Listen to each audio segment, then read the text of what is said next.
50,000 years ago, giving birth meant facing death. No hospitals, no doctors, just raw survival. Yet against predators, brutal climates, and endless movement, prehistoric women not only gave birth, they thrived. New archaeological evidence shows these communities built incredibly sophisticated systems to protect mothers, turning every birth into a collective mission of survival. For most of human history, spanning the Paleolithic period from 300,000 to 10,000 years ago, pregnancy was humanity's ultimate survival challenge. Our ancestors faced predators, harsh weather, constant movement, and limited resources. Yet somehow, generation after generation survived to pass on their genes. Recent archaeological discoveries are revealing that our prehistoric ancestors developed remarkably sophisticated systems to protect pregnant women, systems that were far more advanced than we ever imagined. The story begins in the dirt. Modern archaeological techniques are finally allowing us to decode what happened to pregnant women in prehistoric times. Recent research from the VAMOS project has provided evidence that pregnancies and childbirth events can leave traces in the female skeleton, particularly in pelvic features. Scientists can now examine ancient bones and determine not just whether a woman gave birth, but how many times. Analysis of Neolithic skeletons reveals that the average Neolithic woman bore between 8 and 10 children. But here's what's remarkable: many of these women survived multiple pregnancies. Skeletal remains show evidence of healed injuries, suggesting that when women were injured during or after childbirth, their communities cared for them through recovery periods that could last months. The most compelling evidence comes from burial sites. Joint research between universities has found clear examples of ancient burials of pregnant women, with the burial dating from the Archaeological period between 1,500 and 1,000 years BC in the Bronze Age. These weren't hastily buried casualties. They were carefully interred with ritual significance, showing that pregnant women held special status in their communities.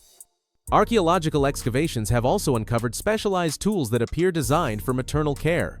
Stone cutting implements show wear patterns consistent with cutting umbilical cords. Evidence of soft bedding materials made from animal hides and plant fibers suggests dedicated birthing areas. Most intriguingly, researchers discovered carefully crafted bone spoons used by Neolithic mothers to serve their babies gruel, probably a mix of milk and cereals, based on bite marks found on these spoons. The key to prehistoric maternal survival wasn't medical technology, it was social technology. Archaeological evidence from early human settlements reveals sophisticated community structures designed around protecting vulnerable members.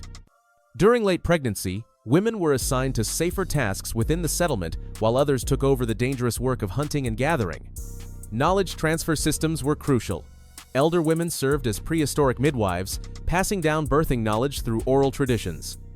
Studies of coprolite samples reveal evidence of medicinal plant use, indicating that prehistoric communities had developed pharmacological knowledge specifically for pregnancy and childbirth.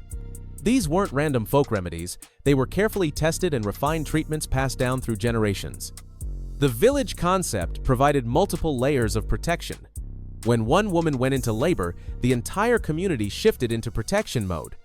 Some members would create secure birthing areas, others would gather medicinal plants, and guards would watch for predators.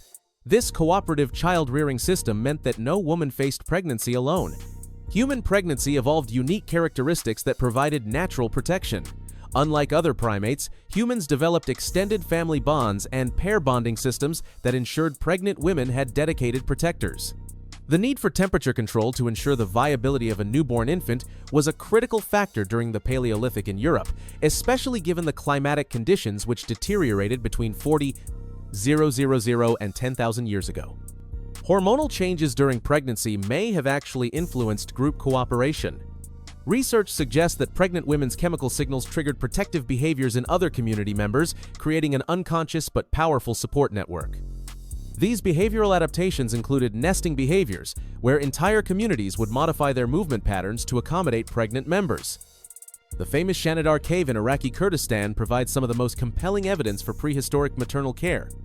The Shanidar skeletons show evidence of injuries tended and healed, indications that the sick and wounded had been cared for, with one individual having sustained localized injuries to the forehead, face, and right arm, leg, and foot, apparently surviving for years without the use of one arm and blind in one eye. The famous Shanidar 4 flower burial involved pollen clumps, suggesting that entire flowering plants had been part of the grave deposit. with flowers that may have been chosen for their specific medicinal properties, including yarrow, cornflower, bachelor's button, St. Barnaby's thistle, ragwort, grape hyacinth, horsetail, and hollyhock, all traditionally used as diuretics, stimulants, and astringents and anti-inflammatories. Recent excavations have revealed that a Neanderthal individual had been placed into a hollowed-out scrape in the cave surface that had a layer of plants in its base, with evidence that the ground was altered to take the body, supporting the idea of deliberate burial.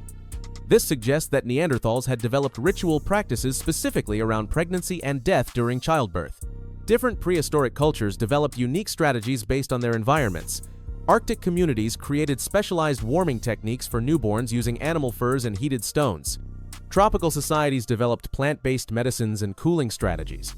Iron Age representations show women giving birth in squatting positions, with images found stamped on Etruscan pottery showing women squatting as they give birth, with babies shown already partly delivered between their legs. Regional variations were dramatic. Some cultures developed mobile birthing shelters that could be quickly assembled during labor. Others created permanent birthing caves with specialized ventilation systems. Archaeological evidence shows that communities near water sources had lower maternal mortality rates, likely due to better hygiene and easier access to medicinal plants. Contemporary hunter-gatherer societies provide crucial insights into prehistoric practices. Studies of modern foraging communities like the Agta found total fertility rates of 7.7, one of the highest reported in foragers, with settled mothers having significantly higher fertility than women who moved camp. However, research on hunter-gatherer societies shows that on average, 49% of all children died, with infant mortality rates around 20 to 40%. But here's the crucial distinction. While infant mortality rates could be in the region of 20 to 40% for hunter-gatherer communities, those who survived infancy often lived well into their early 50s. The high infant mortality numbers don't necessarily reflect maternal mortality during birth itself. The stereotype of prehistoric life as nasty, brutish, and short has been dramatically challenged by recent research. Researchers at the Australian National University have developed the first method for determining maternal mortality rates in prehistoric populations, asking, if a population has unexpectedly low maternal mortality rates, then we have to ask why. Did people have better skills at delivering babies, or better care for pregnant women? Evidence suggests that prehistoric medical knowledge was remarkably sophisticated. Communities had detailed understanding of medicinal plants, birthing positions, and postnatal care. The social support systems were often more comprehensive than those available in many modern societies. What emerges from the archaeological record is a picture of human ingenuity and compassion that spans millennia. Prehistoric communities developed three primary protective mechanisms: community cooperation, specialized knowledge systems, and evolutionary adaptations.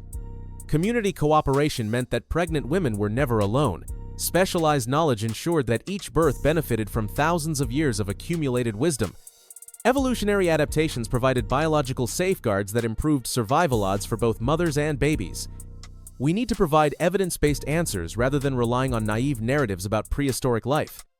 The evidence shows that our ancestors weren't primitive survivors struggling against nature. They were sophisticated societies that prioritized the protection of their most vulnerable members. The next time you think about prehistoric life, remember this. Every person alive today is descended from women who successfully gave birth under the most challenging conditions imaginable. Their survival wasn't luck. It was the result of comprehensive, community-based systems that recognize pregnancy as humanity's most critical survival challenge. These ancient mothers didn't just survive, they thrived, creating the foundation for every civilization that followed. The question isn't how prehistoric women survived pregnancy, it's how they developed such sophisticated protection systems without any of our modern technology. Their answer was simple: when the survival of the species depends on successful birth, the entire community becomes the hospital, the midwife, and the support system. Perhaps there's something we can learn from that ancient wisdom today. Lightning crashes across the dark sky. Thunder roars like an angry monster. Rain pours down like someone dumped a giant bucket of water on the world. And you're standing in the middle of nowhere with no house, no umbrella, and no warm bed to run to. Welcome to the Stone Age, where every single day was like playing the world's hardest survival game. Except if you lost, you didn't get to try again. Think you're tough because you can open a pickle jar? Think you're smart because you know how to use a smartphone? Well, let me tell you something that might shock you. If you were magically transported back 0 years ago to the Stone Age, you probably wouldn't make it through your first day. and I'm going to prove it to you right now. You wake up, but instead of your cozy bedroom, you're lying on the hard, cold ground. There's no roof over your head, just the open sky. Your pillow, a rock, your blanket, nothing but your own skin. Already feeling uncomfortable? We're just getting started. The Stone Age wasn't called the Stone Age because people collected pretty rocks as a hobby. It was called that because stone tools were the most advanced technology humans had. No electricity, no cars, no stores, no hospitals, no pizza delivery, nothing. Just you, some rocks, sticks, and a world full of dangers trying to kill you every minute of every day. Let's start with something simple: breakfast. At home, you probably grab some cereal, toast, or maybe ask someone to make you pancakes. Easy, right? Well, in the Stone Age, breakfast doesn't exist in your kitchen because you don't have a kitchen. You don't even have a house. So where's your food going to come from? The grocery store? Nope, doesn't exist. The refrigerator? Also doesn't exist. Your food is running around in the forest on 4 legs, flying in the sky, or growing wild somewhere you've never been before. But here's the problem. You don't know which berries will give you a tasty snack and which ones will make you sick or even kill you. That pretty red berry might look delicious, but it could be your last meal ever. Stone Age people spent their entire childhood learning which plants were safe to eat. They had parents and grandparents teaching them every single day. You probably can't even tell the difference between a mushroom and a toadstool. And let's say you're brave enough to try hunting for meat. First, you need to make weapons. But wait, you don't know how to chip rocks into sharp points. You don't know how to attach them to sticks. You don't know how to track animals or set traps. Even if you somehow manage to make a spear, do you really think you could catch a rabbit that's way faster than you? Or face down a wild boar that has huge, sharp tusks and weighs 3 times more than you do? Most Stone Age people spent 6 to 8 hours every single day just looking for food. And sometimes, even after all that work, they still went to bed hungry. You'd probably give up after the first hour and wish you could order pizza. Okay, you might say, maybe I can't find food right away, but at least I can make a fire to stay warm. Oh really? Have you ever tried to make fire without matches or a lighter? It's not like in the movies where you rub 2 sticks together for 30 seconds and poof, instant fire. Making fire from scratch is incredibly hard and takes a very long time to learn. You need exactly the right kind of wood. You need to know the perfect technique. Your hands will get bloody and sore from all the rubbing and scraping. Most people today can't even do it after watching YouTube videos and practicing for hours. Stone Age people were like fire-making wizards because they practiced every single day from when they were little kids. But even they sometimes failed to make fire, especially when everything was wet from rain. And without fire, you can't cook food, if you even found any, you can't stay warm, and you can't scare away dangerous animals. Imagine trying to sleep in the dark, cold wilderness with no fire. Every little sound would make you jump, every shadow would look like a monster. Building a shelter sounds easy until you actually try to do it. What kind of branches should you use? How do you make them stay together without nails, screws, or rope? How do you make a roof that actually keeps rain out instead of just dripping water all over you all night long? Stone Age people knew how to build amazing shelters using just materials from nature.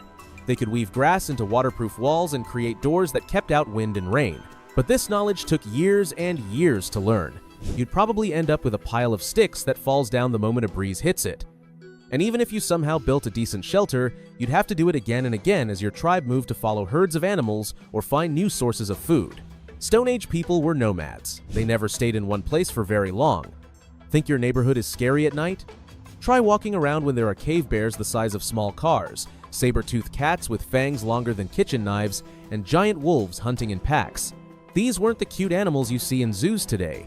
These were massive, powerful predators that saw humans as a nice, easy meal. A cave bear could break your bones with one swipe of its paw.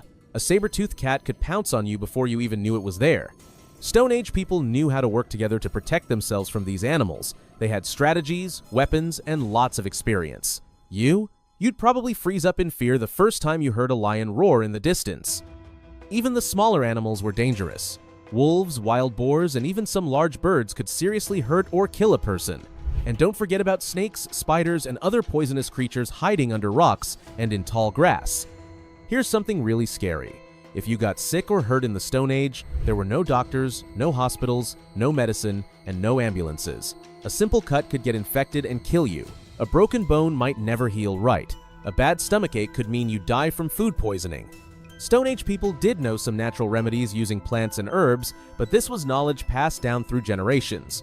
They knew which leaves could help with fever and which roots could ease pain. You don't know any of this. If you ate the wrong berry and got sick, you'd have no idea how to help yourself feel better. Even something as simple as a toothache could make your life miserable for weeks or months. There were no dentists to fix cavities or pull bad teeth. Many Stone Age people lived with constant pain from dental problems. The scariest part of all? You'd be completely alone. Stone Age people survived because they lived in groups and helped each other. Everyone had a job to do. Some people were expert hunters, others were great at finding plants, and others were skilled at making tools and clothes. But you don't belong to any group. You don't speak their language. You don't know their customs or rules. You'd be a stranger in a very dangerous world where strangers were often seen as enemies. Even if you found a friendly group willing to help you, you wouldn't know how to contribute. While everyone else was busy doing important work to keep the group alive, what would you do? You can't hunt, can't make tools, can't find food, can't build shelters. You'd be like having a baby around, except babies eventually learn and grow up. You'd just be a burden. Here's what's incredible. Stone Age people were actually super smart. They created amazing cave paintings, complex tools, jewelry, and musical instruments. They understood stars and seasons, had languages and cultures. These weren't grunting cavemen from cartoons. They were real people with big brains like us. A Stone Age kid your age could start fire in minutes, track animals for miles, and know hundreds of plants by name. They were like real-life superheroes with survival superpowers. But life was incredibly hard. Most people died young, and there was no time for fun like video games or movies. Still, thinking about the Stone Age helps us appreciate our amazing modern world. Every light switch, refrigerator, and hot shower uses technology they couldn't dream of. Your ancestors survived the Stone Age. That's why you exist. You have survivor DNA running through your body. So would you survive a day in the Stone Age? Probably not, but that doesn't make you weak. You've just learned different skills for a different world. You have the same amazing human brain and spirit that figured out how to survive back then. Next time you're having a bad day, remember, at least you're not hunting mammoths while avoiding saber-toothed tigers. The Stone Age is over, but the human adventure continues. Ever wonder what cavemen actually did all day? Turns out, their lives were anything but lazy. Here's how they stayed busy from dawn to dusk. When we think about cavemen, the usual image pops up: messy hair, rough clothes, maybe holding a wooden club and sitting around a fire. But what were they really doing all day? Were they just passing the time, or was there more going on? Turns out, life back then was a lot more active and thoughtful than we give it credit for. Cavemen weren't just surviving. They were figuring things out, creating tools, working together, and laying down the basics of the life we live now. Finding food. If there was one thing that took up most of their time, it was finding food. Survival completely depended on it. And unlike us, they didn't have the luxury of walking into a store. They had to go out and get their meals themselves every single day. Hunting wasn't easy. Chasing animals through forests and rocky landscapes took serious effort. They used stone-tipped spears, and later on, tools like spear throwers and bows. And they didn't just hunt alone. They worked in groups, planning how to corner or trap their prey. It wasn't just about catching food, it was also about learning how to work as a team. But hunting didn't always go as planned. When the animals were hard to find or things didn't go well, they switched to gathering. Berries, nuts, roots, and leaves became their backup. This came with its own challenges. They had to know what was safe to eat, because one mistake could be deadly. That kind of knowledge wasn't random. It was passed down, taught carefully, and remembered like a mental guidebook to the wild. So gathering food wasn't just about picking whatever they saw. It was a mix of survival skills, sharp instincts, and years of experience shared across generations. Tools. And to gather or hunt properly, they had to have the right tools. They didn't have machines or metal, so they worked with whatever was around, like stone, wood, bone, even antlers. These simple materials were shaped into things like knives, scrapers, spears, and fishing hooks.